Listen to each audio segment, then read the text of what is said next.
Thank you. Hello, everyone. Good evening. My name is Tolu Odubanjo, and this is Talk to Tolu Toro. We come together monthly to bring professionals who are more experienced in different topics. We bring the doctors and professionals to talk about family issues, talk about health, talk about what's going on in the society. A very, very educational and informative session. But tonight we are going to be discussing parenting beyond discipline. I remember we've had series of parenting in the diaspora, parenting here and there. But as I've said, please, I would like you to show your faces so that our speaker tonight can connect. We have with us tonight Lady Phinnah Chichi. Please go to the chat room and say a big welcome to her. But before I bring her on board, I'd like to tell you a few things about her, okay? Just for you to know who Phinnah Chichi is. All right, good. Phinnah Chichi is a comprehensive and forward-thinking parenting consultant. She's a coach, educator, and a mentor with over 20 years of personal and professional experience working with families and youth. Phinnah is passionate about guiding parents through transformative journey that deepens their relationship with their children.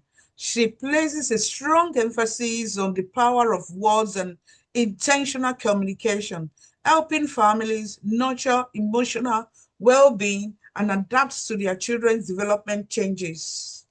Many of the young people Phinnah has worked with have gone on to become a well-rounded adult, and she has helped restore and strengthen countless parent-child relationship along the way. Phinnah Chichi has always also played a significant role in the education sector, having served a total of 6 years as a parent governor, school governor, and co-deputy chair of governor in an East London primary school. Her influence extends globally. She speaks at international parenting conferences, delivers a TED talk at the University of Cambridge, and consults with school of helping them build a stronger school parenting relationship. Across our social media platform, she reaches and supports a growth community, over 20,000 growing community, that is over 20,000 parents. Phinnah Chichi is recently widowed with 4 beautiful young adults. Welcome with me this evening, Lady Phinnah Chichi. I call her Auntie Phinnah though. Okay. Welcome, ma. She's ever looking young. Good. Please go to the Thank chat you. room and Thank you. say a big welcome to Thank you her. so Thank much. you so much, ma. I really, really appreciate your time Good. tonight. And I just want to say a big thank you because I didn't know you were going to say yes to me. Uh, Mrs. Caroline Popola, who's your mutual friend, Yes. somebody I've met you through. And I know she's not here tonight. Maybe she'll join us later. Thank you so much, ma. I really, really appreciate your time. And I Thank you. believe we're going to learn a lot from you tonight. Yes. I'm grateful. Good evening, everyone. Thank you for having me on to share on this very important topic. I hope you can hear me. Yes, loud Yes, and you can clear. hear. Okay, awesome, great. I'd love to find out if I can share my slides as well. I'm going to do a bit of teaching Yeah, we before okay. we do the questions and answers. Yes. All right. I'll make you a co-host then. Okay. That's it. Okay. Awesome. Well, yes, you can now. Fantastic. Thank you so much. Good evening, everyone, and thank you so much for having me on board. I've been speaking to parents for many years, but I never take any moment for granted, and this is a special moment for me. And I appreciate that all of you have turned up to actually to learn, because parenting is a learning journey. No one knows it all, and it's a continuous learning journey because we're parenting a different generation from our parents, and it's important to learn. I love this quote by Alvin Toffler that says, the illiterates of the 21st century, it won't be those that cannot read or write. No, the illiterates of the 21st century are going to be those who are unwilling to learn, unlearn, and relearn. And parenting is all about that. Parenting is about learning, unlearning, and relearning at all stages. And so it's very, very important. And I appreciate each and every one of you for showing up here to parent. So I am going to share my slides. And I tell you why I love sharing slides, because sometimes some people are visual, some people are audio. So when I share slides, then at least people that are visual can see something that they can kind of read it as I'm talking and stuff like that. So that's the reason I love to share slides.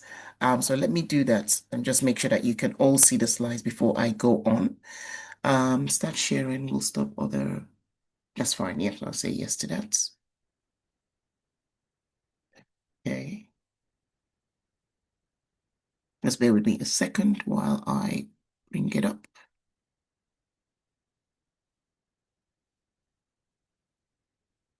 Okay, just let me know that you can see the slides, yeah? You can see it. Awesome. Okay. So when Tolu gave me this topic, parenting beyond discipline, I said this is perfect because I'll be honest with you, that's the main question I get asked all the time. How do we discipline? How can we discipline our children? Especially because a lot of us come from a different background where discipline was discipline. So I would want to start this talk by just tell me in the chat box, as I love this to be very interactive as well. Let me know in the chat box when you hear the word discipline, what's the first image that comes to your mind, or just one word in the chat box, please. Just let me know when you hear the word discipline, what comes to your mind. I'm going to look at the chat box and I want to see I want to make sure that all of us are thinking roughly the same, because when I hear the word discipline, or when I used to hear the word discipline, when I started parenting, discipline was something. But as I grew and understood the word discipline and applied what I understood, it's a whole different ball game. So let's see what everyone's talking about in terms of discipline. Awesome. Let me see. Yeah, okay. Boundaries. Okay, fantastic. Yep. So correct a child. Beating. Yes, I know. And I see the laughing emoji on that. Yes. You must pay for your actions, lol. Yes. Cane, Koboko, yes. Punishment, beating. Yes, exactly. Reporting you to your school authority or parents. Yes, yes. Correction. Yes. No, thank you so much for sharing, because honestly, this is what we know as discipline. This is the general thing that we know as discipline. And we've seen it. This is how most of us were disciplined growing up. And we've attached a lot of our success to the discipline that we got. And let's just I want us to stay open in this session. I'm going to share some things and I want us to stay open. Of course, there's going to be time for questions and answers, so we can dive deep into it. Um, but yes, just stay open to it. We're continuously learning and unlearning, so there's going to be quite some unlearning to do as well as learning. Okay, so I looked it up. When you see the word discipline, apparently the word discipline comes from that Latin word, which actually means, oh, let's go see me going back, which actually is really about a disciple. It comes from the word disciple, and that means a learner. So when we're really talking about discipline, discipline is really teaching, guiding, and training our children. That's really what it is in a nutshell. Teaching, guiding, and training our children. Discipline is not inflicting pain on our children to learn a lesson. I tell you a story that one of my cousins shared with me. This happened to one of my cousins many years ago when she was in secondary school. And she said there was something in a maths lesson that the teacher had told them to go and study and come to class prepared for it. So she didn't really prepare for it, and she was kind of distracted. Not when she said distracting, she was just kind of making people around her laugh, like, oh, she didn't study. So the teacher called her in front of the class and beat her, as in flogged her. And then after flogging her, she then went the next day and she now studied this topic in maths. She said she studied it over and over and over and over again. So now she knew everything about that topic. And that since then, she always she always attributed that if she wasn't flogged, she wouldn't have learned that topic in maths. So I was listening to her. I said, okay, I understand. You learned it because, of course, if the teacher asks you the next day and you don't answer it again, you might get flogged again. I understand that. But when you tell me that it contributed to you, that's how it contributed to you learning. So I now asked her a question. And I said, okay, since that time you were in secondary school, have you learned anything new since you finished secondary school? She said, yeah, she's learned. I said, did it need flogging for you to learn it? She said, no. I said, okay, I rest my case. And we all started laughing. You see what I mean? Because a lot of times we've said that flogging was what helped us. If not that for that flogging, we wouldn't have learned. But if you see across your life, you've learned other things without the flogging. In adulthood, nobody is flogging you for you to learn stuff. Unless you've stopped learning, unless you stopped learning in secondary school. But I know that's not who I'm talking to. I'm talking to men and women who are continuously learning. And flogging has not helped you in adulthood to learn. So that's just that's a part of it. Um, and a lot of times there's lots of misinterpretations that, discipline is about punishment because that's what we saw growing up. So that's something that we default to. We have to inflict pain to control behavior. It has to be driven by fear. If they don't fear me, they won't do what I'm saying. But the thing about these things about discipline and this punishment thing is that it's only the compliance that our children will do is only very, very temporal.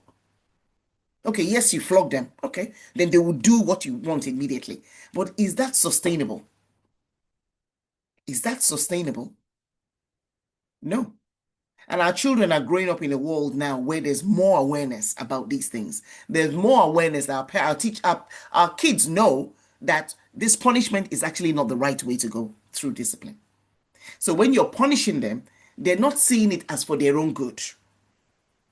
They're seeing it as parents being reactive.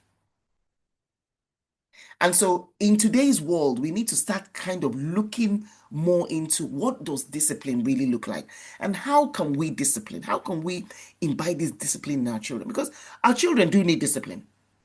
I'm not running away from that fact. Our children do need discipline because it's going to help to guide them. They need structure. So there's nothing wrong with that. They need correction. Nothing wrong with that. Because if you don't correct them, then how are they going to learn responsibility? How are they going to learn to become the adults, the well-rounded adults that we need in our society? So discipline is key. But the key is what type of discipline. And that's really what we want to kind of start to learn and unlearn in the way that we parent our children. I have a few myths here because a lot of times when I talk to parents about punishment and going towards the discipline as in teaching and guiding, they say, but punishment teaches respect. No, what punishment teaches is fear. So our children become afraid of us. And when our children become afraid of us, guess what they do? They start hiding things from us. They start telling lies. They start disconnecting from us. But many times as parents, we don't see the disconnection yet because they're young. They're still living in our homes. We're still giving them food. We're still providing for them. But as they get older, you start to see that disconnection becomes, whoa, what happened there? Is a lot has been built up through their childhood. And because I work with a lot of young people as well, I hear these things on a daily basis. So this is not hearsay. I hear it from them directly on a daily basis. Sometimes we think that, well, if I don't punish my child won't learn. But those are things that our parents said. If I don't punish you, you won't learn. No, but we've just seen now from this example I shared about my cousin, we still learn. We learn through guidance. We learn through problem solving. It doesn't have to be associated with pain or shame. It doesn't have to be. But it takes us relearning those new ways and really dismantling this myth. And that's why I've shared these myths here today. Because many of us, we knew these myths. I used to say that. If I don't punish them, my child will not learn. I used to say that when they were very young. Because that's what I knew growing up. Sometimes we think that punishment builds character, but it's not true. Punishment doesn't build character. Punishment builds fear. What builds character are our values. That's what builds character. Because we want to make sure that the things that we're teaching our children is something that will last with them as they get older. If we only insist on punishment, there will be a time, ladies and gentlemen, that you cannot punish your children anymore. There will be a stage they get to. You can't punish them anymore. So what would you then have at that point? And that's what I've seen many parents of young adults now. They're kind of experiencing the consequences of that. Because now their young adults are older now, they're working, they're independent. That disconnection is obvious. And so what's the word I want to use now? We have the benefits of the experiences of parents of young adults now to learn from. And even if you're a parent of a young adult and you're in that stage where you can see the disconnection, it's time to be open to have some conversations. Because many young adults are now beginning to speak and say, oh, my dad, I didn't like how you did this. My mom, I didn't like what you did when we were young. Those are conversations that I'm encouraging parents to stay open and have with their children. Don't dismiss it. Don't tell them, oh, you're ungrateful after all I did for you. That's not the conversation. The conversation is to have those conversations with them. Be open. They tell you, oh, you did this. You punished me for so long. You did this thing. Apologize. There's nothing wrong with apologizing. Tell them that that's what you knew. That's the method you knew. And that if you had known differently, you would have done differently. But it's important to get to that position where you can speak to them about it. Because if not, they're going to hold it against you for a long time. And ladies and gentlemen, we need our children. As we get older, you will see the value of having a great relationship with your children. Don't be one of those parents who say, oh, my children will come and look for me. This generation, they're different. I'll just let you know that they're very different. So the relationship is very key for us. Or sometimes we're saying things like, well, my parents punished me and I turned out fine. Oh. When we say that word, I turned out fine, I smile and I say, you know what? Okay, I'm glad you turned out fine. But please, can we do something different so that our children can turn out more than fine? Because fine is not enough. Fine is not enough. Many of us are carrying hidden wounds from those punishments. But we don't realize it because we've coped with it. And because we've coped with it and we've survived it, it doesn't mean that it was healthy. And let me say something here to all of us as parents. When I talk about these things that we saw growing up, the punishments and all those things that seemed unfair that we saw, this is nothing against our parents. We're not being ungrateful to our parents. We're not being disloyal to our parents. No. Because our parents did what they knew at the time. And as adults now, we now know things that are different. We now need to do things that are different because what's going to happen in the future is that when children are going to confront us about the things that we did in this stage, we won't be able to tell them we didn't know. We can't. Do you know what I mean? Because the information is out there. We can't say we didn't know. Our parents can say they didn't know because they didn't know. This information wasn't there for our parents. They just did what they saw their own parents do. They did what community does. That's it. So our parents have an excuse. We, in this generation, we don't have an excuse.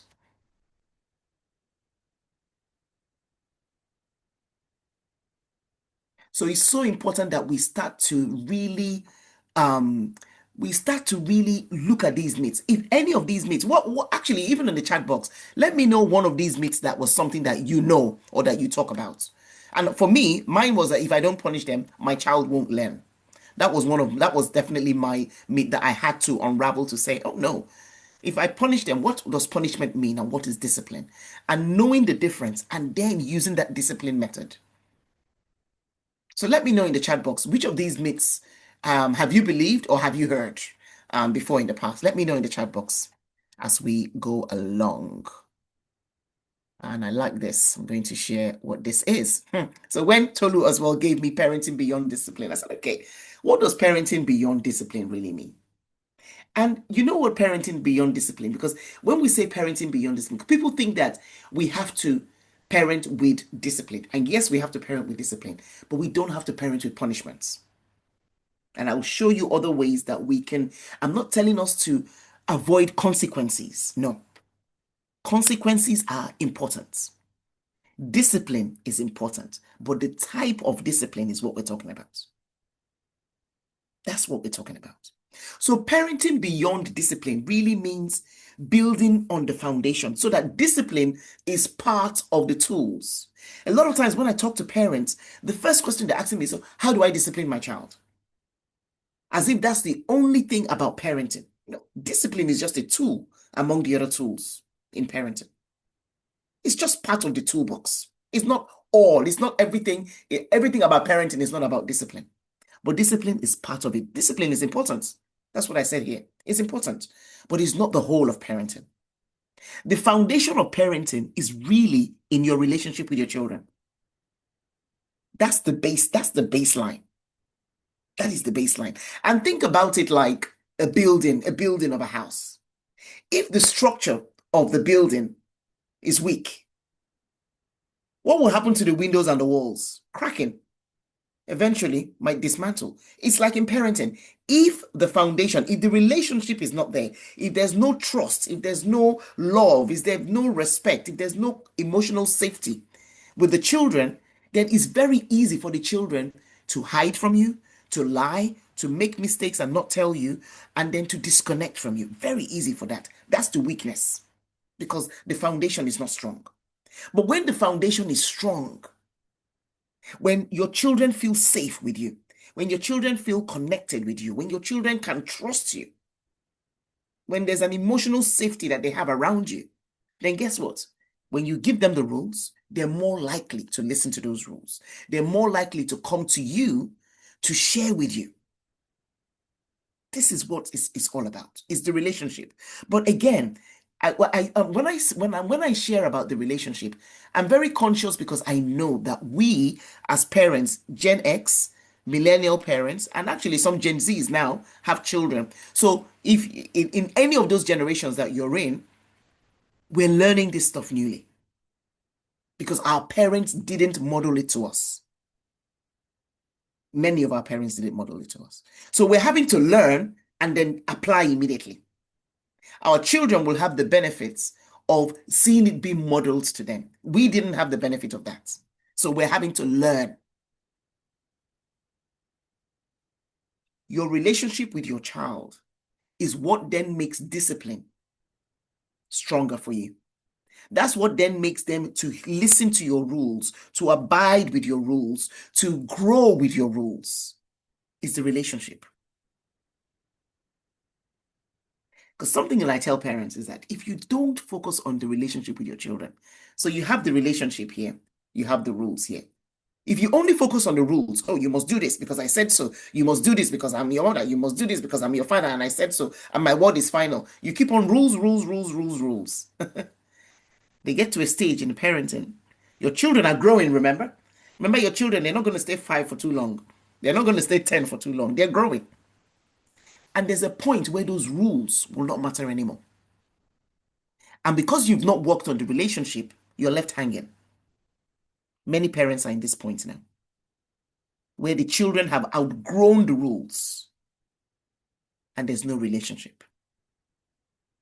So it's important. And what I'm saying here, I'm not telling you do not have rules. No. I'm not telling you not to have rules. I'm telling you have rules with your relationship. It's your relationship that will make your rules count. It's your relationship that will make your rules sustainable.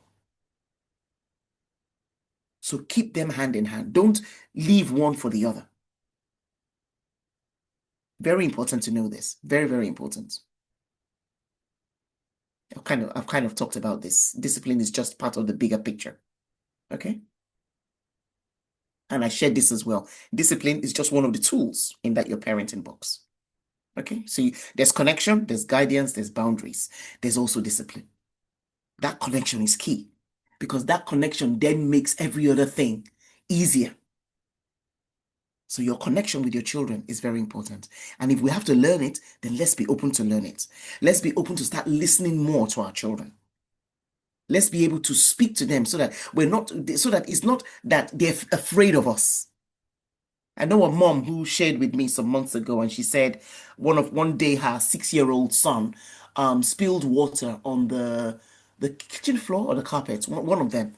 And the look on his face when he saw her, even she had to pause because he was so afraid.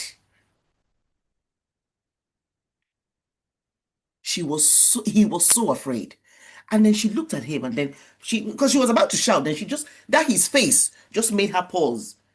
And she just thought, what's going on? I thought you were going to be very angry with me. And so she just calmed down. She said, no. But what can we do? What happened? He said, oh, he was distracted. He was thinking of something. He said, okay, let's come together. Let's clean the floor. So he brought the thing, and they cleaned the floor. It didn't need a shouting. It didn't need a beating. It needed patience, and it needed teaching. That's really what it needed. So our discipline should grow out of our relationships. And when we talk about relationships, let me tell you something that every child wants. Every child wants to know that they feel safe with you. And I know that, yes, we buy our children all the things we buy our children. We provide them with a home. We take them to the schools, the best schools. We do all that, yes. And they're grateful for that. They also need connection with us. Because without connection with us, guess who they go to? They need connection somewhere. So if they don't have connection with us, they're going to have connection with the outside world. And this is where the internet is really thriving on that. So when we say our children are being influenced by the internet and stuff, a lot of times there's loss of connection. That relationship also needs communication. Do you hear your children?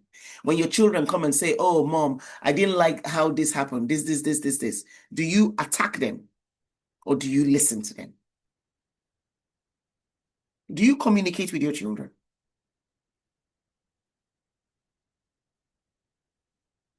Can your children trust your words and your boundaries? Or 1 minute do you say something, the next minute you do something else? And when you correct your children, are you shaming your children? Because a lot of us grew up with shameful words. Look at your big head. Look at your this. You're not ashamed of yourself. Go and I'm disappointed in you. We heard a lot of those words, and those words were crushing.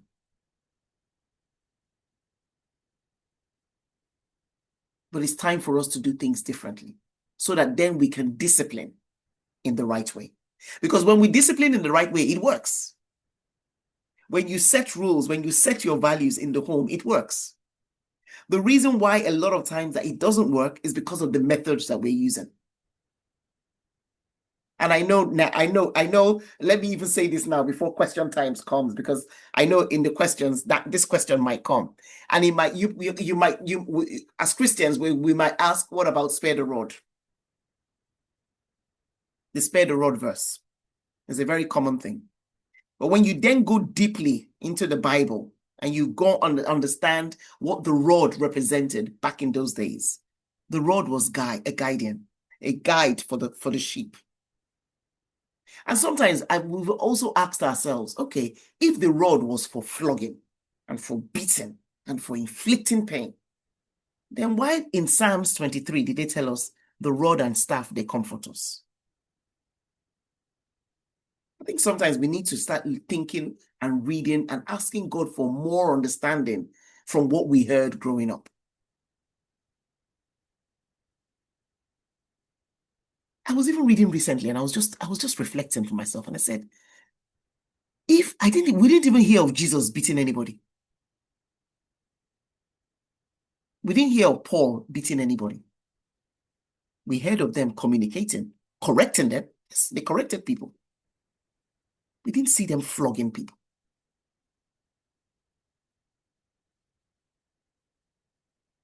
So we need to think beyond that punishment-based kind of discipline so that our children do not hide mistakes from us. Our children don't just obey us out of fear. Because if they obey us out of fear, they're going to get to a stage where that is not going to be needed anymore. That fear is gone. And you will not, and you will feel disconnected.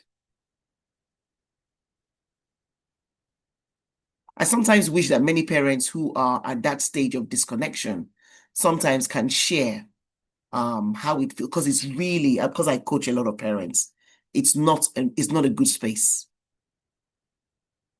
It's very disheartening because all the work we're doing, all this work, when we go to work, we come back, we do this, all this hustle, all this stuff we're doing it for our children. So if we do it for our children and we've lost connection with our children, then it's almost like some parents ask me, what was the point? What was the point? And so that's why our connection with our children is so vital. It's so vital. It's vital for your legacy. It's vital for all the experiences you have that you can then teach them and model to them. It's vital. It's very vital. So in the word of discipline, always have the connection part to it. How am I connecting with my child? Because the more you connect with the child, the more you have that better relationship with your child, the more your child is going to listen to you. The more your voice of influence is going to be stronger with your child. But if we focus so much on the pain of punishments, we lose our voices of influence. We've seen this happen so many times. We lose it. And so the way to parent beyond discipline is, I've got an acronym called GROW. We've got to guide our children with grace, not just rules. It's not just about the rules.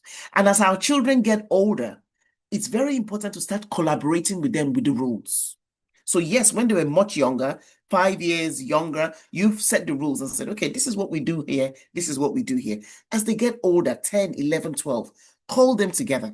Let's set the rules together. It's about collaboration. If you're talking about bedtime, I did that with my children. We talk about bedtime. Oh, okay, what time are we now going to start going to bed? You know, many of them are, Mom, 12 midnight. We laugh about it. 12 midnight. Okay, let's get real. Then you start to negotiate with them.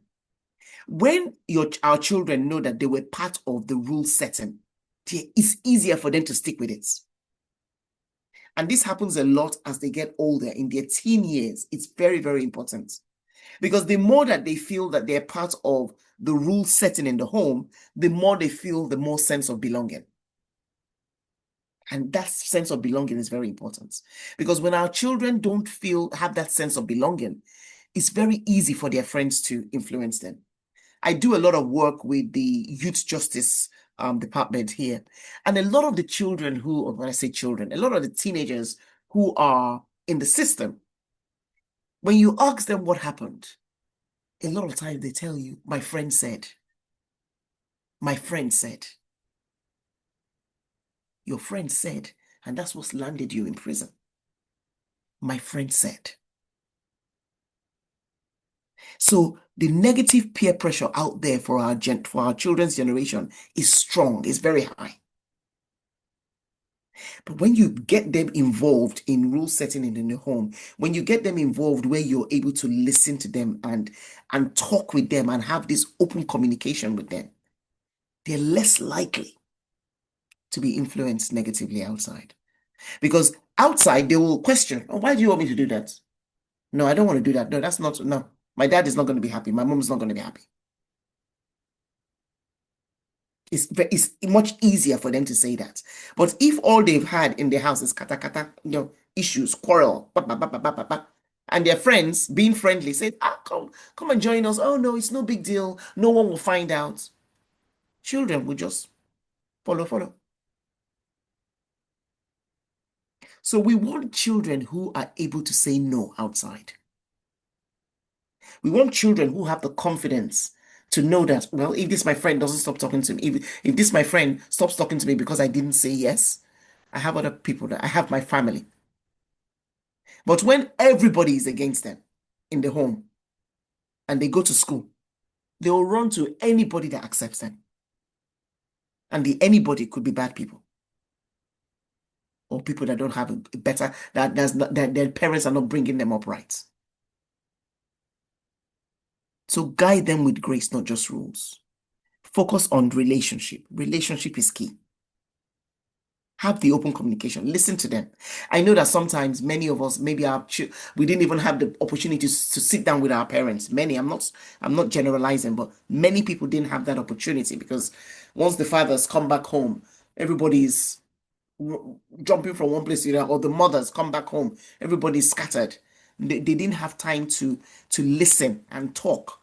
I mean, who when I remember our childhood, I'm like, you know what I mean? It's yeah, it's so different. And so it takes a lot of learning. A lot of things that we know as parents today are things that we saw growing up. It's called default parenting. You saw that as what parents did. You saw that as what your relatives, your uncles, your aunties, who you went to their homes, that's what they did. But it's time to start having better open communication with our children. And then wise correction, discipline that teaches them, not just punishes them. They don't need pain to be inflicted for them to learn. They don't need pain. And that's why now many schools in the Western world and stuff, even just in general, there are many laws now that are coming against the punishment. Because something that I've noticed is sometimes with the punishment is that sometimes it's the anger that comes with that punishment. And sometimes the anger is uncontrollable. And that's why, yes, some people can flog, but they will flog beyond flogging and then leave scars on their children's body.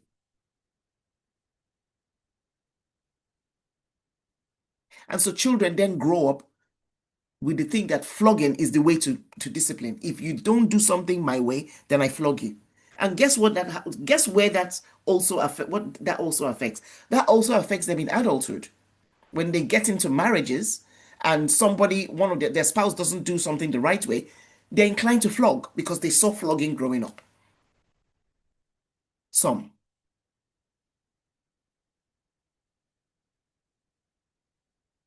So let's look at some ways that we can discipline we can parent beyond discipline.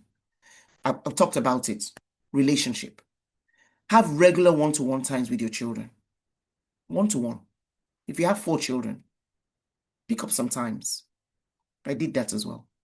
As I used to that time when I come back from work, I had 10 minutes with each of my children. I could be in the kitchen, and one of them will come for their own 10 minutes. And then sometimes you see them quarreling with each other. Oh, your 10 minutes is over. Your 10 minutes is over. That was a time for us to just talk and just share. I'm not lecturing them. I'm not correcting them. I'm just listening. They're just talking to me about something that happened in school. I'm like, okay, oh wow. Just have those regular times. Even if you don't have too much, 5 minutes is even okay. If you can do 10 minutes, whatever you can do. But let there be some one-to-one time with each of your children. It goes a long way.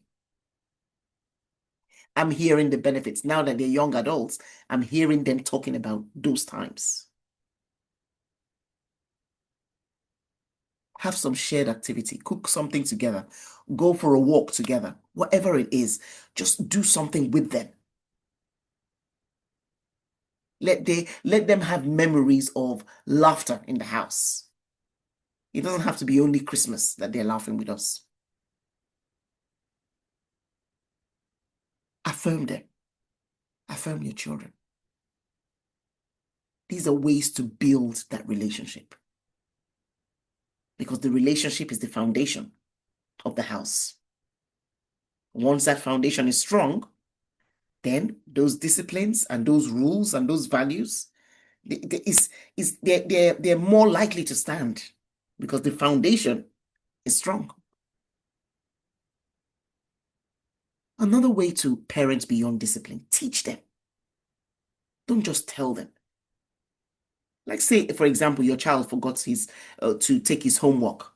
The punishment part, we might just shout at them. You're always so careless. You never learn. How can you always leave your book? How many times have I told you? A teaching approach will be, okay, you know what? What happened this morning that made you forget? When they tell you what happened, then you can teach them from that what happened. Oh, I was rushing, so I did this. Okay, so next time, put your homework in your bag the night before. That's a teaching approach. Make sure that they're learning something. Sometimes we see a lot of it happens a lot in parenting where we're saying, don't do this, don't do this, don't do this.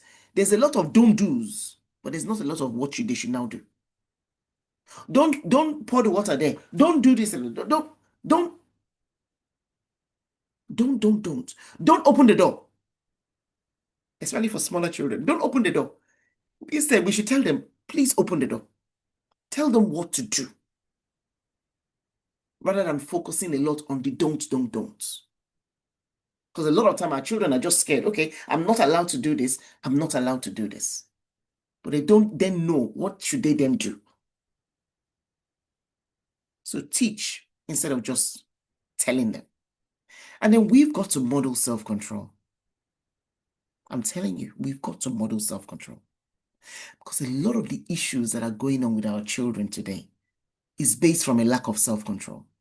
Somebody somebody annoys them. Their reaction to those things, their reactions, they get very angry because they've not learned how to regulate their own emotions, because they've not seen it from us. So we need to practice it and show them and actually tell them. Sometimes it happens to me. Sometimes I can be upset about something that's happened at work or something. And I will say it out loud. I say, my God, I can't believe this person did this. I can't do this. But you know what? Okay, let's just calm down. Let's think it through.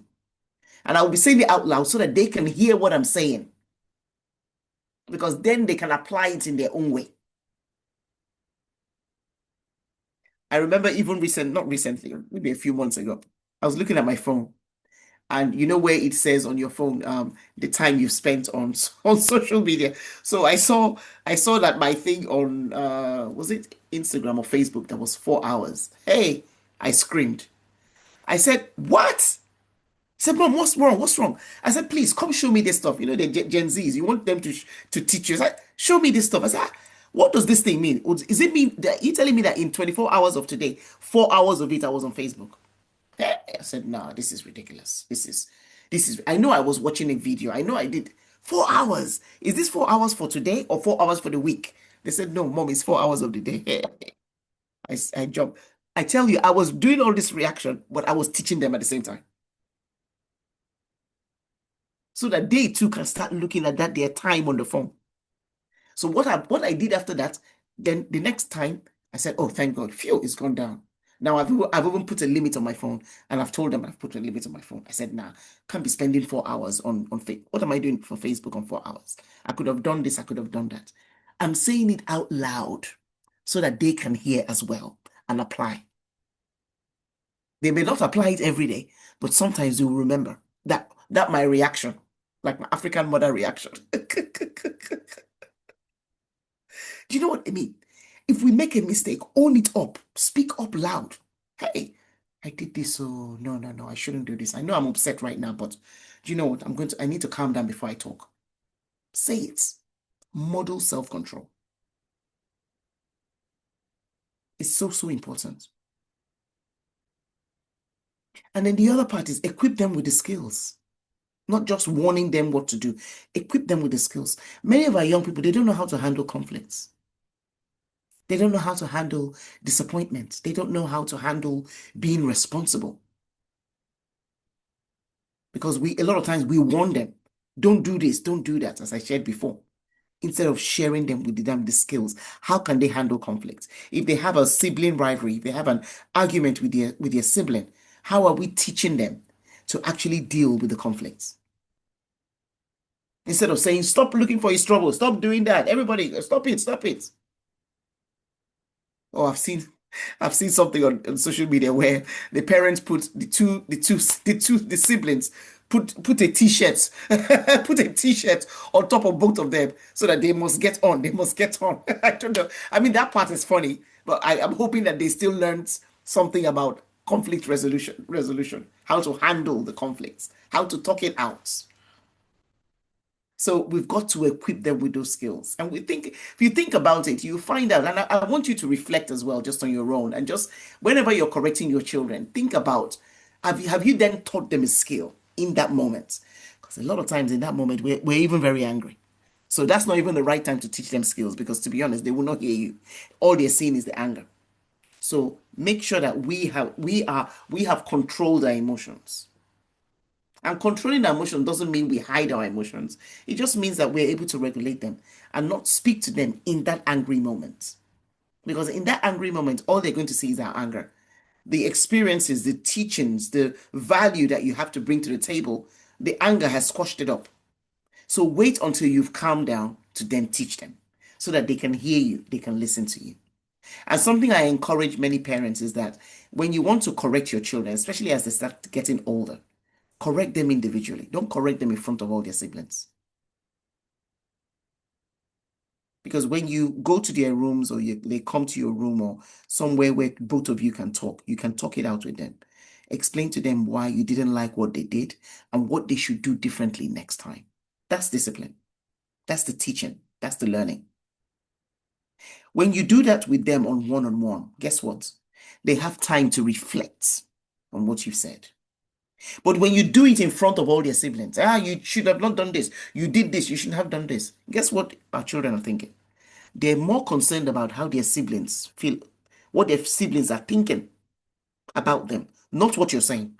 So that thing you said has gone in one ear, it's flown out from the other ear. Because they're more concerned and they're embarrassed about the everybody else that is around them, that is hearing as we're telling them off. So the wise thing to do, call them to the side. Talk to them on the side. Let them reflect on what you said.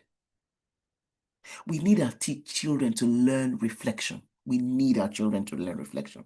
The more they can learn how to self-reflect, the more they can be responsible. If our children don't know how to self-reflect, they're not going to own up to responsibility. Self-reflection is such a huge skill, but they're going to learn it from us and the way we handle things when things don't go our way. Speak to them privately. Let them share, because in that private moment, they can even share with you what happened.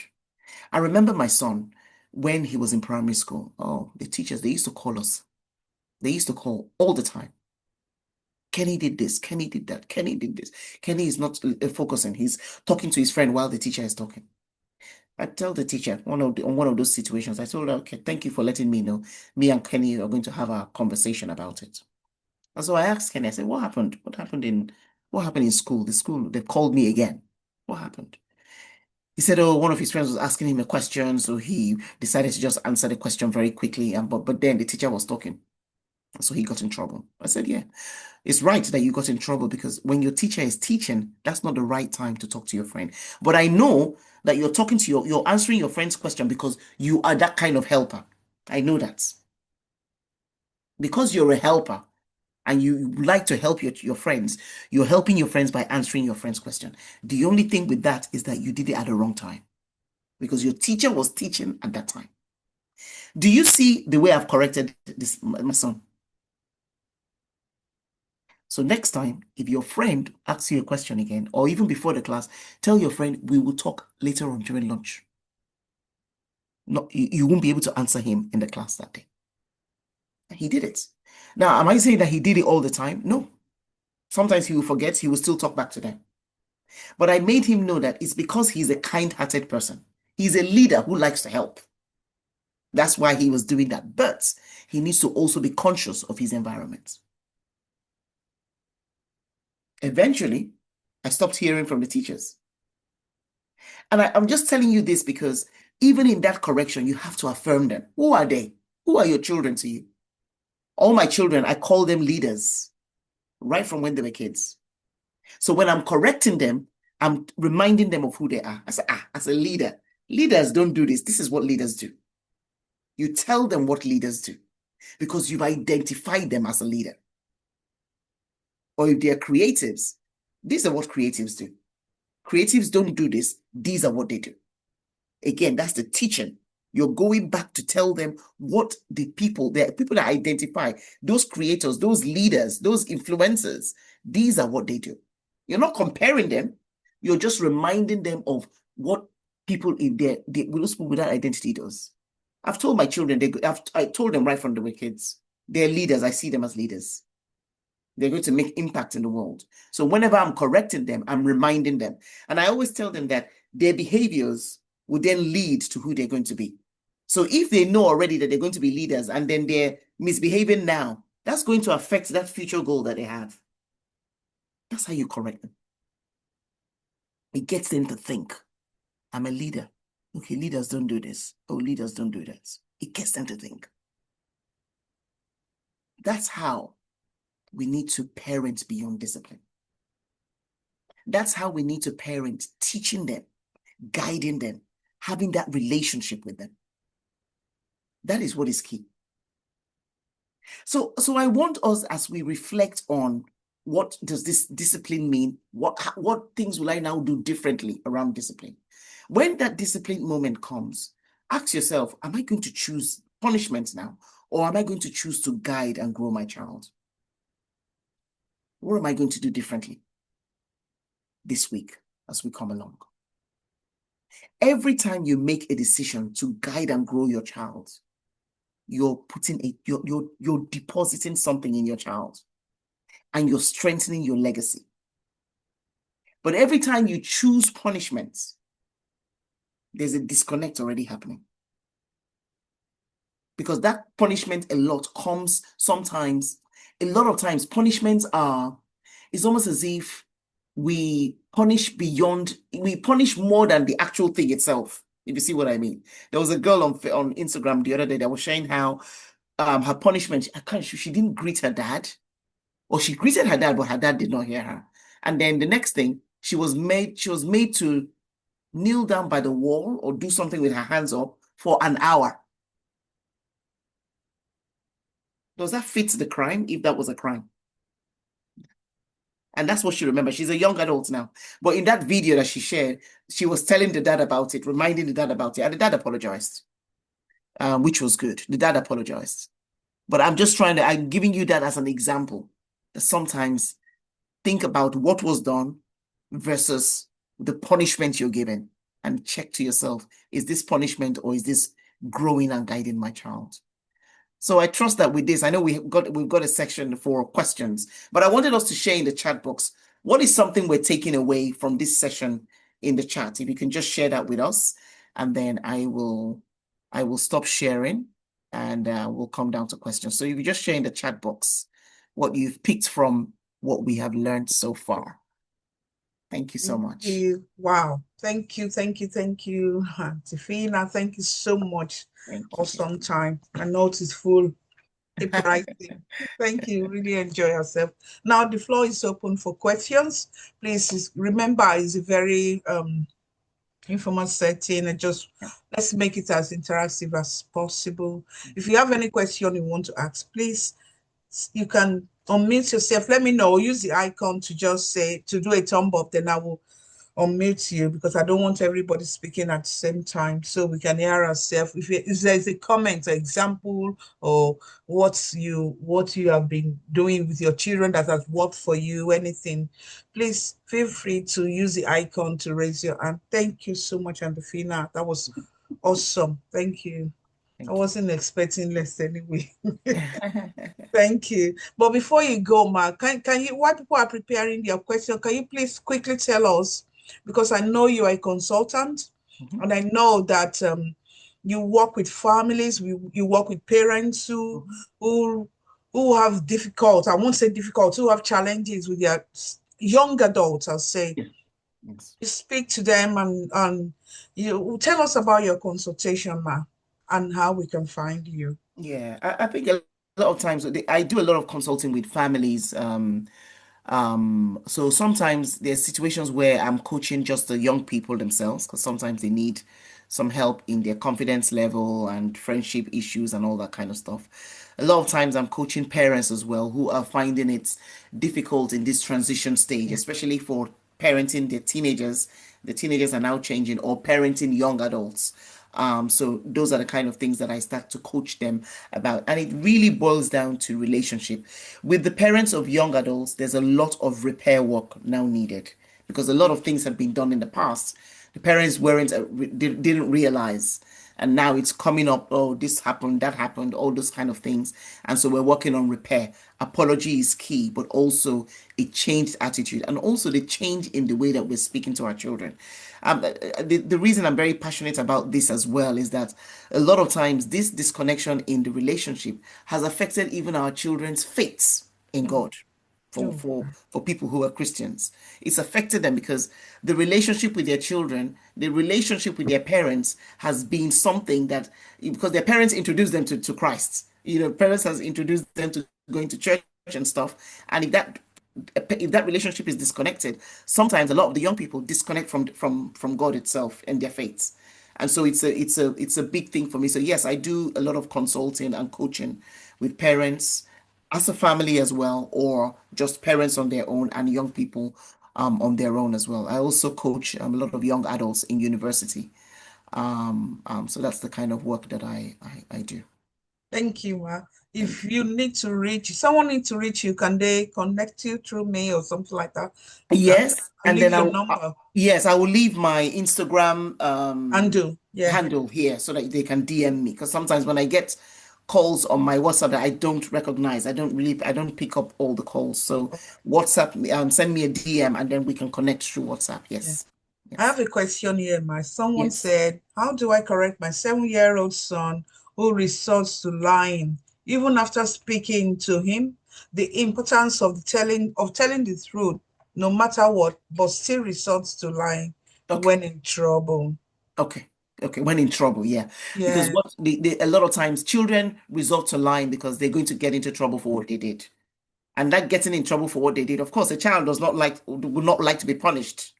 A child is going to make a mistake. That's going to happen, but they don't like the punishment that comes with it. So sometimes they would then lie about it. So one of the ways I'll share with this parent is at 7 is this is a very beautiful age to start introducing values and include integrity or honesty in your values for the home. So let's say, for example, my surname is Ikeji, and what I do with my children, I say, oh, in the Ikeji family, these are our values. Yeah. So have these as your values, as have honesty as part of your values, and then teach your child what honesty is about. So in honesty, we don't lie, we tell the truth. Example, and then give some examples because they're quite young. Give some examples. We don't say we don't lie, we say the truth, and give some scenarios where they will say the truth, and those will be part of your values. And every week or every other week or so, do like a little review. How did we do this week in terms of honesty?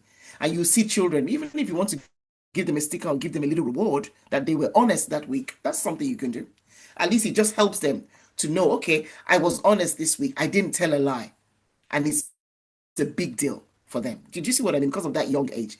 Teenage years is a whole different thing, but values is definitely very, very important for that. So I trust that helps. Use example and use values to help them really reiterate the fact that lying is not right. And reward good behavior. Yes, reward good behavior. Yes. All right. Any other question? Because I've got some questions as well here. Okay. How do I handle a 12-year-old girl who acts and reason like a mature adult? Is that not a good thing? Might be too much. Too much for what on what Their level? age. It depends. And you know why it might be too much? Because as growing up, we didn't. We didn't. So that's the comparison that we make. No, I understand that. And I think what happens is when children are very curious and they ask a lot of questions and and stuff like that, and they're acting more than their age, it's important for us to see that part of it as actually a good thing. The only time that it's not or it becomes too much or you can then correct is where there's some certain terms of rudeness to it or interruptions, so that they're even asking when you're talking to somebody, when you're doing something and they come and interrupt you. Those are the things you're correcting, not the curiosity. The curiosity is actually important because a lot of times those children who ask a lot of questions, they are the same children who are going to ask a lot of questions when negative peer pressure comes their way. Mm. Do you get what I mean? They're going to ask, why should I do that? But what if we do this now and somebody comes and says, oh, what? They will ask those people more questions. Yeah. But if they're used to not asking questions, Mhm. By the time somebody tells them in school, because they will have some friends or some people who are more domineering in school, Yeah. they will follow. So I would say that curiosity is good. I like kids who ask questions. Yes. All right. Somebody said teenage years is big work. Yes, What do big you time. think about? I have a question here sent to me on the phone. Not here. It says, what do you think about children that play too much, siblings that play too much? For example, that's not my question, but I'll Yeah, say yeah. my children play. Yes, But they play with themselves a lot. yes. They play too much. They play. I don't know if it's too much, but to me at times it seems like it's too much. And when I want them to be serious, even when we go out there, when I don't expect them to still be playing like that, I still see them playing, looking at them through the corner of my eyes, and I want them to behave like normal. Just calm down.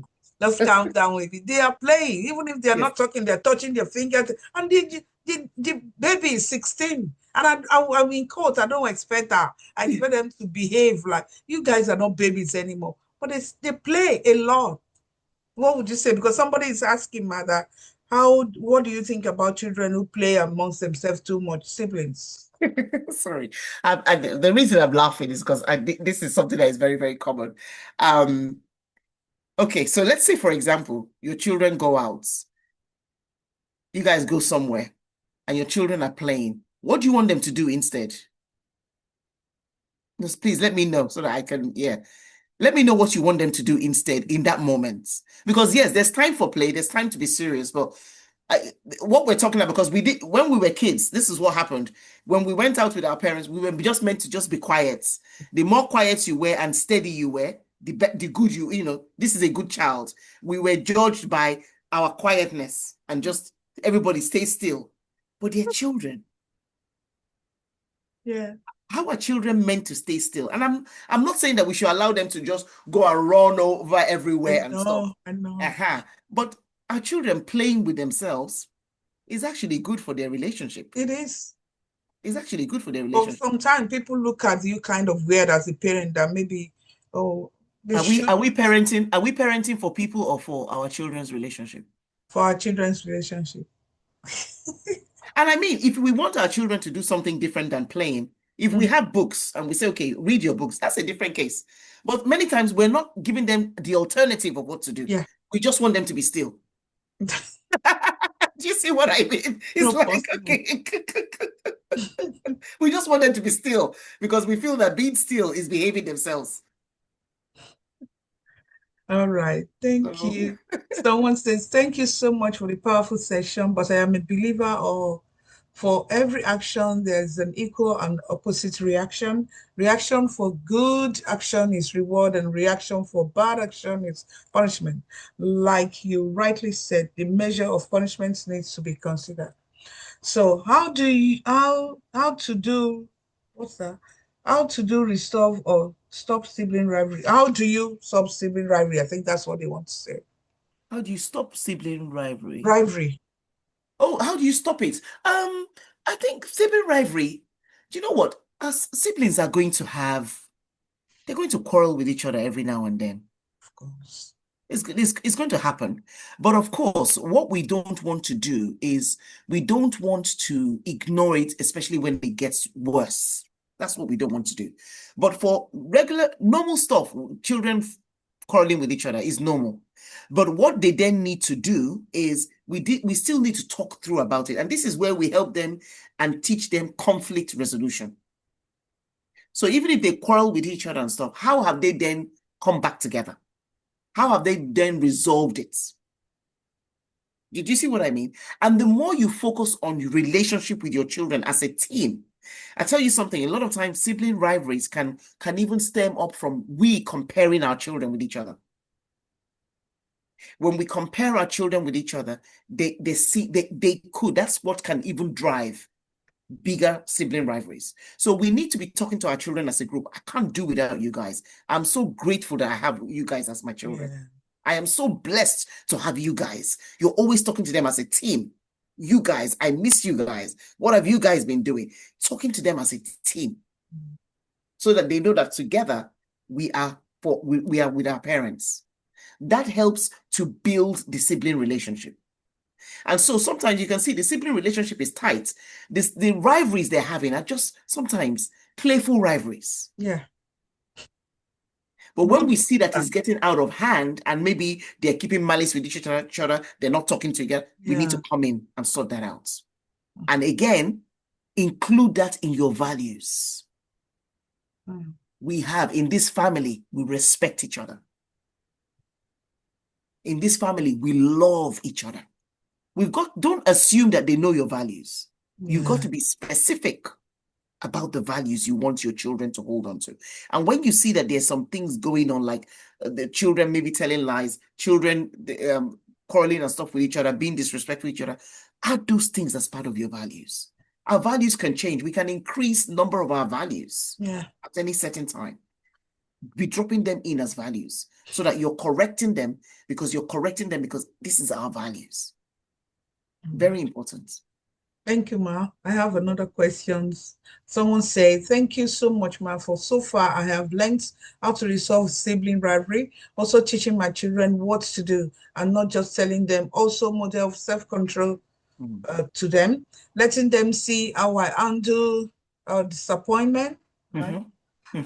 Challenges. My question is, how do you handle discipline without hurt on your children when your spouse believes it sometimes has to be hurtful, believing that in the real world it's not all that? Believing that in the real world is not all, as in the real world that things are hurtful in the real world. They say, exactly. Believing that the real world is not like that. Yeah, the real world is not like that. Yes, a lot of people say that. A lot of people say that. Yes. So I would say, first of all, in this parenting, as I said in the teaching, the way that we parent is based from what we saw parenting. So a lot of times, yes, one parent might decide now, okay, I'm going to learn and not parent and discipline and punish with hurt. Another parent might still stick to what they've known growing up. That tends to happen.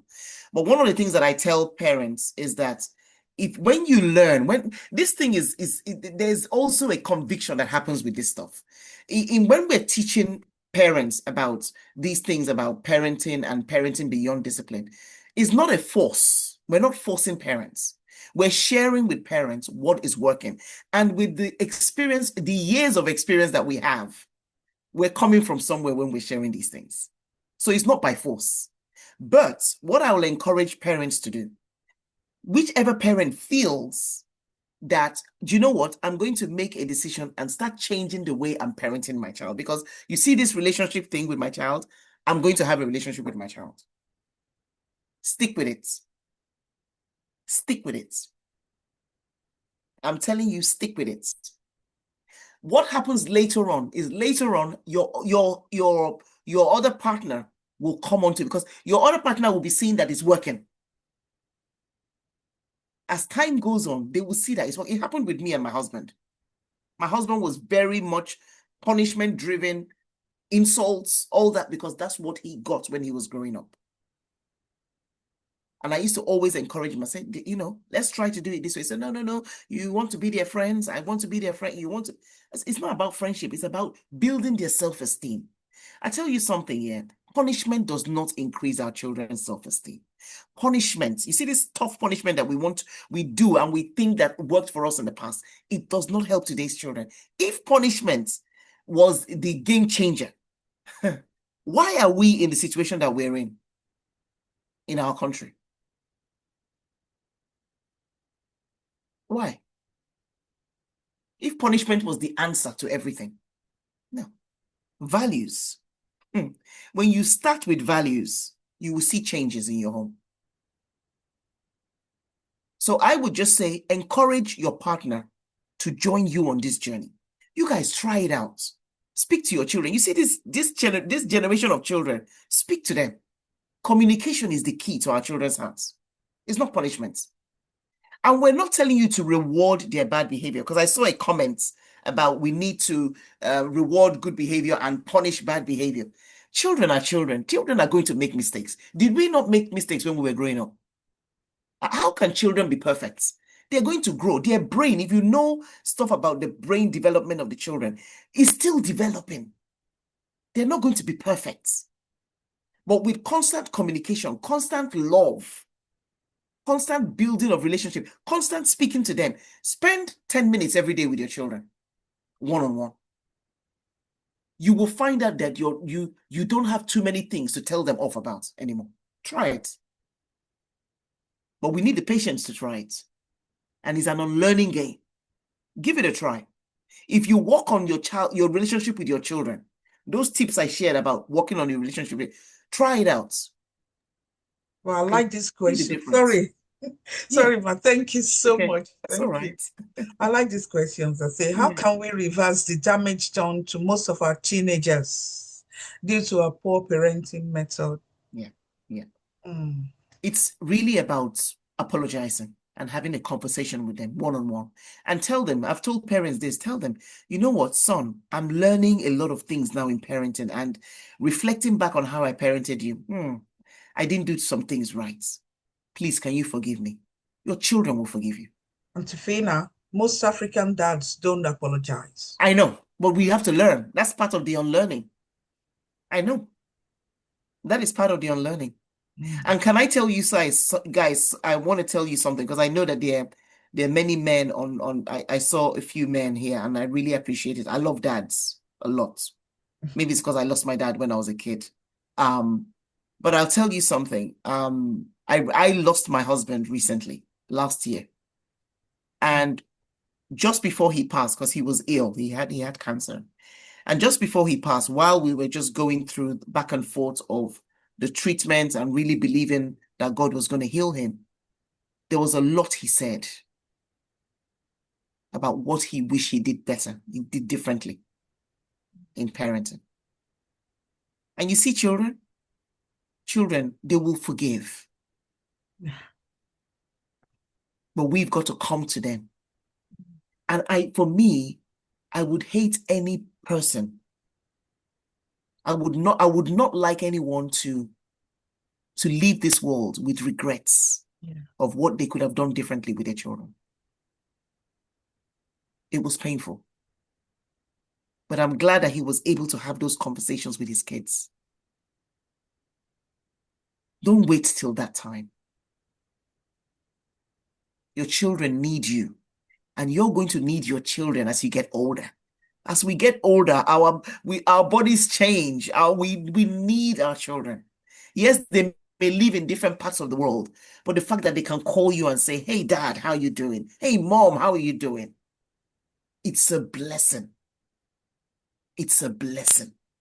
But it starts from what we're doing today with our children. If we think that punishment is the key, there's going to be a stage in our children's lives. We can't punish them anymore.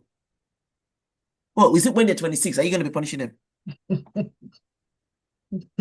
Let me know. You're not going to punish them at that point. Yeah. So I would say for the parent that asked about how we reverse the damage, it's very possible, but we need that open conversation with our children. Our children love you. You've done a lot for your children. They just need to know that you acknowledge that emotional part that you didn't take care of. And you have the rest of their lives to have a better relationship with them. It's very possible. I was speaking yesterday, I had a session with parents. And one of the parents, when we were doing the question parts, do you know what she told me? She said, she came on the thing and said, she said, while I was talking, she went upstairs to her daughter's room. While I was teaching, she went upstairs to her daughter's room because her daughter is a young adult that has been telling her, "Oh, Mom, you did this when I was a kid." And the mother would say, but yes, but you survived, that kind of stuff. She said, while I was teaching, she went upstairs and knocked on her daughter's door and went and apologized to her daughter. Her daughter said, "Oh, Mom, it's okay, it's okay." And they gave each other a hug. She came and she shared it here. Wow, that's nice. Wow. Sorry, Aunt Phinnah, I know time is past. If you can just please give us two more, maybe No props, no few props. more questions so we can round up soon. Thank you. Oh, Thank you, Lady B. Thank you so much. Thank you. oh no. Sorry, because I follow you and I saw all the process of the way you lost your husband, and I'm so sorry for your loss Thank you. once again. Thank you so much. It was emotional because I Mm, saw all the videos, but I never had time to, so good. Thank you. um, sorry, ma, Thank you. sorry. Thank you. Okay, someone is asking, how do we handle situations where a parent is correcting the children and the other is encouraging them not to listen? For example, instructions on doing something, but the other parent says they can do that later in their presence. Do you know No, what I that's mean? not right. Always No. trying to be the only one that is right. No, it's not right. I say this, no matter how different you are in the parenting styles with your partners, respect is still very key. Yeah. I'm a very big advocate for respect, very big advocate. And it means that do not disagree in front of the children. I don't advocate for that at all. And I think parents, we need to be very, very aware of that because it's not if one parent has said one thing and then in front of the children the other parent is saying no, no, no, don't do it this way, do it that way, we're just modeling disrespect. That's what we're doing. It's not about power, it's not about control. That's total disrespect. So I would encourage parents to avoid that at all costs. Speak to your partner about that and say, even if you disagree with me, let's talk about it. Later. Yeah. Let's talk about it. Not in front of the children. It's not healthy for the child because the child is seeing that our parents cannot agree with each other. They don't know how to handle conflicts. They don't know how to handle differences. That's what we're modeling to the children. So I will encourage you to speak to your partner about it. And also speak to your partner in a kind way about it. Don't, if you're angry about what has happened, because that is upsetting, I understand, but wait till the right moment to then speak to your partner about it and say, I didn't feel, I felt sad about how you did this in front of our son. I would prefer that next time you come and talk to me about it first, or we agree on something first before we do that. Don't say you're always doing this, you're always doing that. Don't do that to your partner. Just tell them, we call them I statements. I felt this when you did this. Please, I would prefer it if we did it differently, like this. And be specific. Because again, as I said, we've come together as partners from different backgrounds, from different homes, from different parenting styles. So we need to acknowledge that and be able to then find out what do we then do. And that's why now I'm even talking to newly married couples about parenting, Yeah, pre-parenting. that's Yes, better. It's yes. better. I'm talking to new couples now about pre-parenting. What do we agree? What do we agree? For newlyweds to prepare them. Yes, Mm. exactly. She's suggesting you have a Yes, WhatsApp. I'm already on it because my son has just gotten married too. So I'm like, okay, I need to speak to Yeah, these yeah. guys about preparing them for parenting Congratulations. because we've come from different homes. Yeah, we've come from different homes. Okay, I have another question to Thank you, say. Adito. Thank you. He said, is it right to let the children know who buys something for them between their parents? Oh my God. What Auntie do Fina, why? No. Auntie Fina, let me tell you this. Growing Mm, up, mom will mm, say, go and say thank you to daddy. I know. I My know. mom will always say, go on. Even if you see her taking the money from her bag, when you Yes. say, oh, thank you, mommy, it's so obvious. Thank you, mommy. And you're Yes. looking and say, oh, mom, go and say thank you to your dad. I know. It was Even it if was we know, you we should. know, yes, exactly. And I think mothers mothers did that to help us to build relationships with our dads Yeah. because they wanted us to feel that our dads were part of what was happening, and that kind of that's really what it was. That's really what it was. Yeah. Yeah. So is it right for all the moms in the house to No, be I doing? don't think so. No, I don't think so. There's no need. You can just buy them something. It's okay. Maybe it's from me and dad or from, Yeah, or just buy them the stuff. It but there's doesn't, no they need don't need to to know who explain. gave them, who bought Yeah, it from. Yeah, exactly. they don't need to. Your needs have been met. Yes, exactly. Oh, Exactly. thank you so much. Thank You're you. welcome. Now, You're time has welcome. passed, and thank you. We just want to say a big thank you for your Thank you. time tonight. Thank you. Anybody have any comments? Seal it because no more question, no comment. Thank you. People are soaking it in. They are Oh, enjoying. I'm We have blessed. 60 Thank you. something people, over I appreciate it. 75 people Yes, participated. yes. That was awesome. And to Phinnah, this is to let you know that you're still gonna come. Yes. Gonna come back. And apart from that, I remember Mrs. Popola saying, "You and I are going to come to pressing. We're gonna do a face-to-face one. Thanks. Yes, at some point. Yes. Yeah, Yes. at some Yes. point. At some So be point. looking at Yes. that. Thank you. Thank you, thank you, Thank thank you. you. Please, So, thank you. everyone, say a very big thank you to Auntie Phinnah. You can unmute yourself, please. Thank you, ma. We really Thank appreciate you, it. Ma. Thank Thank you. Thank Thank you you you. so so much, much. Ma.